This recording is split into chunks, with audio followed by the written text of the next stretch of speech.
So, following yesterday's blog on future-proofing youth athletes, part one of the three things that I mentioned that I believe can help kids reduce the chance of dropping out of sport was the perceptual motor skills.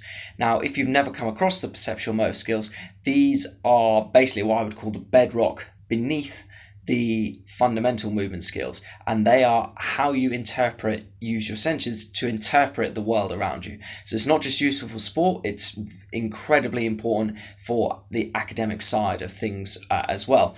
But Kevin asks, one, why don't we really hear about the perceptual motor skills the same way that we hear about the fundamental movement skills?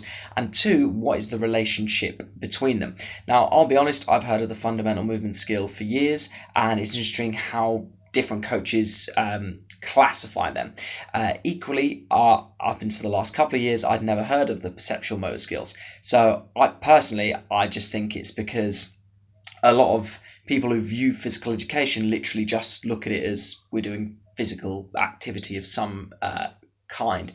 There's probably not that many people appreciate the science that goes into, for example, setting up an environment where you're developing these perceptual motor skills. In my blog, I suggested how even simple changes in the cues you use to initiate, start, or transition between movements can be used to develop these. So, for example, can your youth athletes or the kids you work with, can you get them responding to a sight? Can you get them responding to a sound? Can you get them responding to touch, whether it's cooperative, whether it's competitive? Can they differentiate between the two? Do they understand where their body is in time and space? And all of these things are going to help build the fundamental movement skills. In an example I gave in response to the question, I've had it before where I've attempted to coach an athlete like a rower, and they don't know where their body is in time and space. So if, for example, you're saying bend at the hips, they might end up bending their knees because their movement map, if you will, isn't as clear as it should be. So the reason why the perceptual motor skills help is because that allows an athlete to understand where their body is in time and space, and it allows them to therefore be more coachable because they actually have this understanding. You can tell an athlete who you're blue in the face, for example, bend your hips, but if that movement map is cloudy because they don't have the perceptual motor skills to understand where their body is in time and space, then that cue is pretty much useless. So I would define the perceptual motor skills as the bedrock on which the fundamental movement skills are built. And my theory as to why we don't really hear that much about them is because typically you can develop a lot of this through play.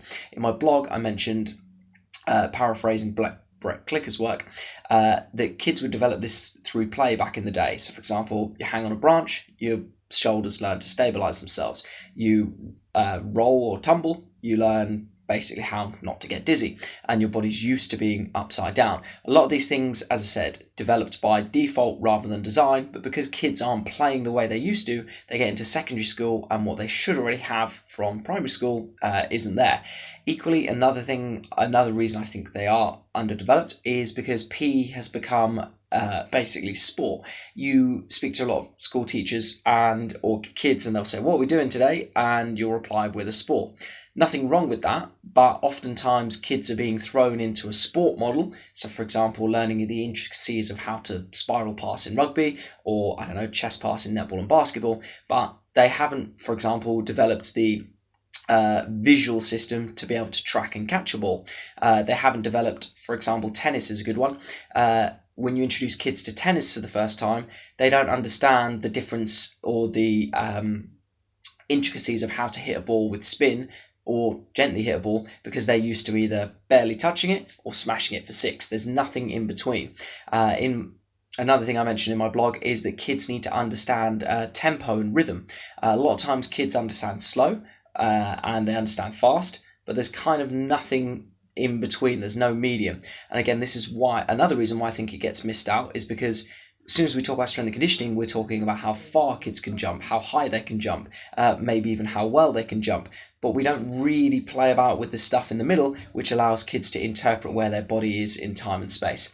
Again, if you want to learn more, then keep an eye on my upcoming parts 2, 3, and 4 of the Perceptual Motor blog series.